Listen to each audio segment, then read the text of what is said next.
Saya pernah berpikir bahwa hidup ini sudah cukup adil bagi saya, sampai hari itu datang dan menghancurkan segalanya. Ayah saya, seorang veteran perang berusia 81 tahun, ditampar oleh seorang preman di warung makan kecil di pinggir Jakarta. Hanya karena ayah menolak memberi uang perlindungan. Tamparan itu bukan sekadar sakit isik, itu merobek harga diri seorang lelaki yang pernah bertarung demi negeri ini. Saya, Ardi, putra satu-satunya Pak Harto, mendengar kabar itu dari telepon seorang tetangga. Suara gemetarnya membuat jantung saya berhenti sejenak. Ardi, ayahmu. Dia baik-baik saja, tapi preman itu kasar sekali. Saya langsung meninggalkan apartemen di kawasan elite Jakarta Selatan, tempat saya tinggal bersama Rea, pasangan saya selama 5 tahun terakhir. Rea memandang saya dengan khawatir. "Kemana?" ditanyanya lembut, tangannya menyentuh lengan saya. Saya hanya menggeleng, tak sanggup bicara. Dalam hati, saya bergolak. Bagaimana bisa seorang preman berani menyentuh ayah saya? Ayah yang selalu saya lindungi dari dunia yang kejam ini. Perjalanan ke warung makan itu terasa abadi. Jakarta macet seperti biasa, tapi pikiran saya melayang jauh. Saya ingat masa kecil di kampung kecil di Jawa Tengah, sebelum kami pindah ke ibu kota. Ayah, pensiunan tentara, selalu bercerita tentang perjuangan 45 dengan mata berbinar. "Kita harus kuat, nak," katanya sering. Tapi ayah tak pernah tahu rahasia terbesar saya, bahwa saya mencintai lelaki. Saya gay. Dan itu membuat hubungan kami retak bertahun-tahun. Sampai di diner kecil itu, warung makan sederhana dengan meja plastik dan kursi kayu, saya melihat ayah duduk di sudut, pipinya masih merah, matanya kosong. Beberapa pengunjung bisik-bisik. "Preman itu sudah pergi," katanya seorang bernama Gino, preman pasar yang terkenal sadis. Saya mendekat, duduk di depan ayah. "Pak," suara saya pecah. Ayah memandang saya, senyum tipisnya penuh luka. "Sudahlah, Ardi. Papa sudah tua, tak apa." Tapi saya tahu itu bohong. Dalam hati ayah, pasti ada amarah yang tertahan. Amarah seorang veteran yang pernah membela tanah air, kini dipermalukan di depan umum. Malam itu, saya membawa ayah pulang ke rumah kecilnya di pinggiran. Rea menelepon berkali-kali, tapi saya matikan ponsel. Saya tak sanggup cerita padanya sekarang. Rea adalah cinta sejati saya. Kami bertemu di Kaiseni di Bandung saat saya kuliah arsitektur. Dia seorang desainer grafis, dengan senyum hangat yang membuat dunia saya berubah. Tapi ayah pernah marah besar saat tahu tentang kami. "Ini dosa, Ardi." "Apa kata orang?" teriaknya dulu. Kami bertengkar hebat, saya pergi dari rumah, dan hubungan kami dingin bertahun-tahun. Baru belakangan ini ayah mulai melunak, meski tak pernah benar-benar menerima. Keesokan harinya, saya mencari tahu tentang Gino. Dari cerita orang-orang di pasar, dia preman yang menguasai area itu, suka memeras pedagang kecil. Saya marah, tapi juga takut. Apa yang bisa saya lakukan? Saya bukan petarung seperti ayah dulu. Saya hanya seorang arsitek sukses yang menyembunyikan orientasi seksualnya dari dunia kerja. Tapi melihat ayah terluka, sesuatu di dalam saya bangkit. Saya harus membalas. Bukan dengan kekerasan, tapi dengan cara yang lebih pedih.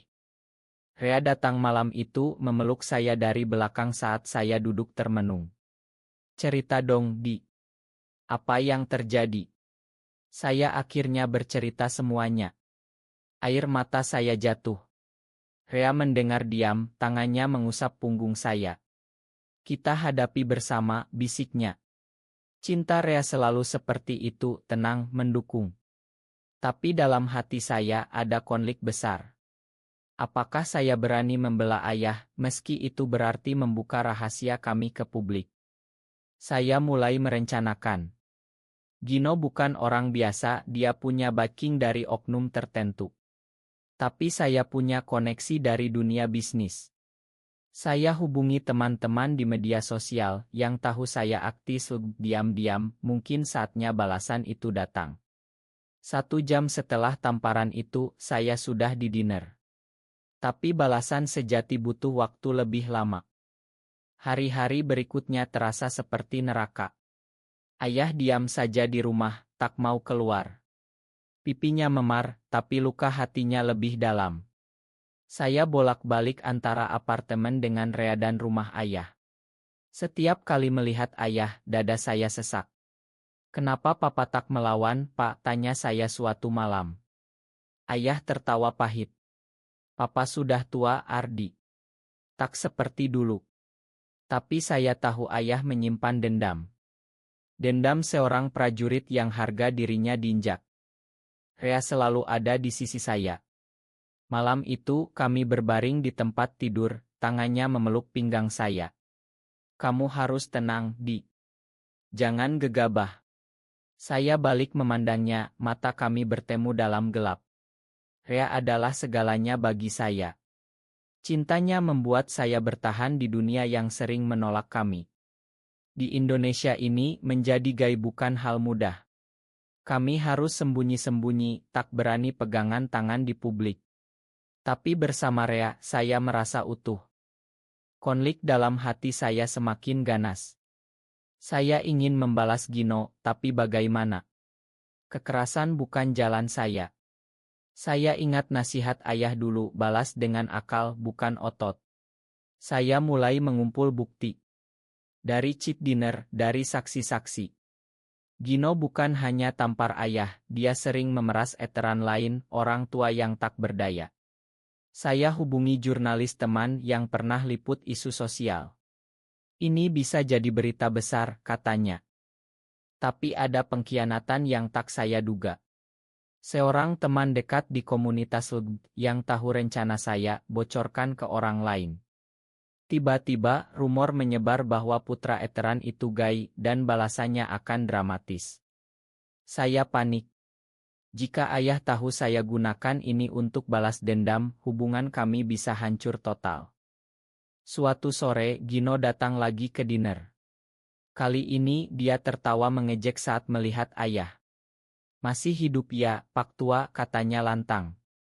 Ayah diam, tapi tangannya gemetar. Saya kebetulan ada di sana, menyembunyi di sudut. Amarah membara. Saya hampir maju, tapi Rea tarik saya keluar. "Sabar, Di. Rencana kita hampir matang." Malam itu, saya bertengkar dengan Rea. "Kenapa harus sabar? Ayahku dipermalukan," teriak saya. Rea memandang saya sedih. "Karena aku tak mau kehilangan kamu." Kami diam lama, lalu pelukan itu datang. Cinta kami selalu seperti itu, penuh badai, tapi tak pernah putus. Tapi dalam hati, saya ragu.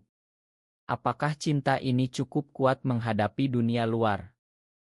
Balasan mulai terbentuk. Saya kirim ide cheat ke media.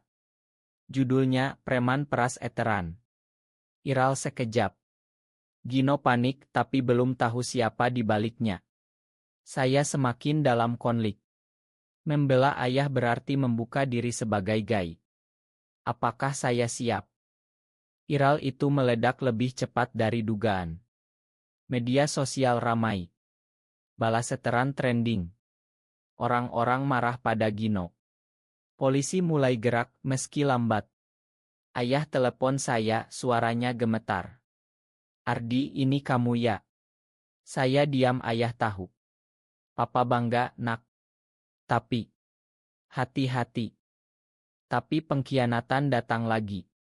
Teman yang bocorkan rahasia saya ternyata iri pada hubungan saya dengan Rea. Dia sebarkan foto kami berdua mesra di acara Priyat. Kini bukan hanya Gino yang diserang, saya juga. Komentar kebencian membanjir. "Putra gay balas dendam. Dosalah itu." Saya sakit hati. Dunia Indonesia ini masih keras pada kami. Rea paling terpukul. Mereka bilang kita salah, Di.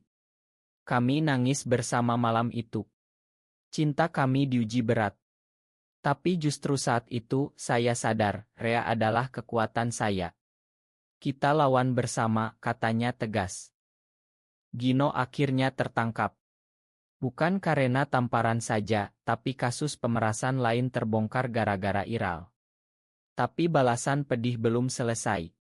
Saya datang ke kantor polisi secara terbuka sebagai putra ayah. Media ramai. Saya cerita semuanya, termasuk orientasi saya. Saya gay dan saya bangga membela ayah saya. Ayah datang menemui saya setelah itu. Matanya basah. Makan papa dulu, Ardi.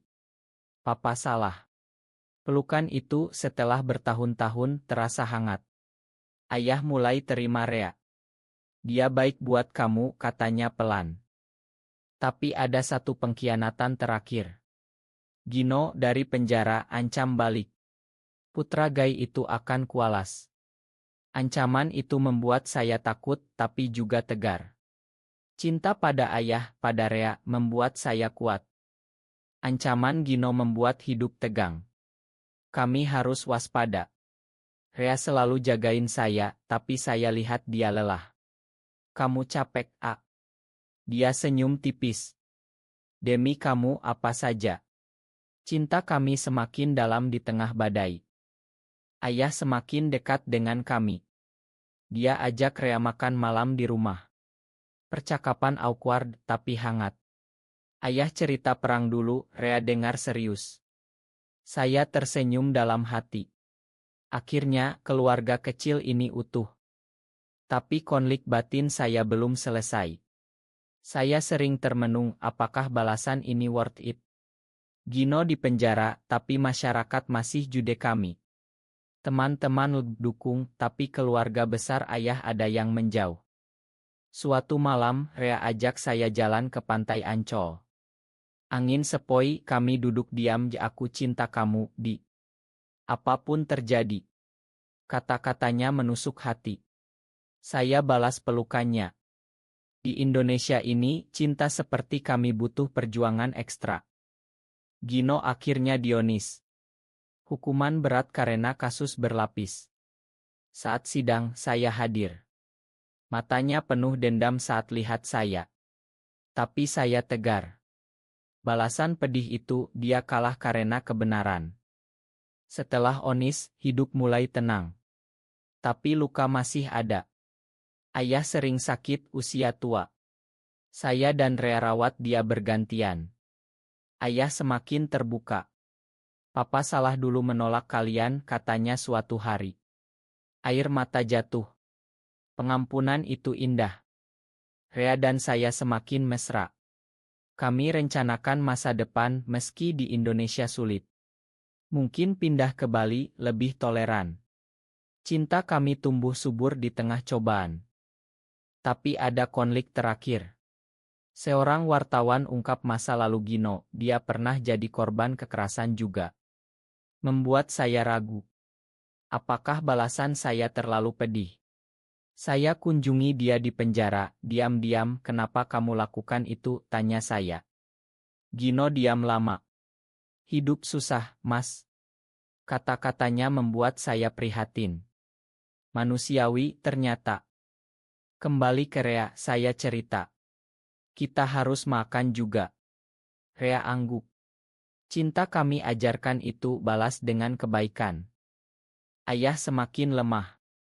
Malam itu, dia pegang tangan saya dan Rea. Terima kasih telah membela papa. Kata terakhirnya penuh kasih. Ayah pergi tenang, dikelilingi kami.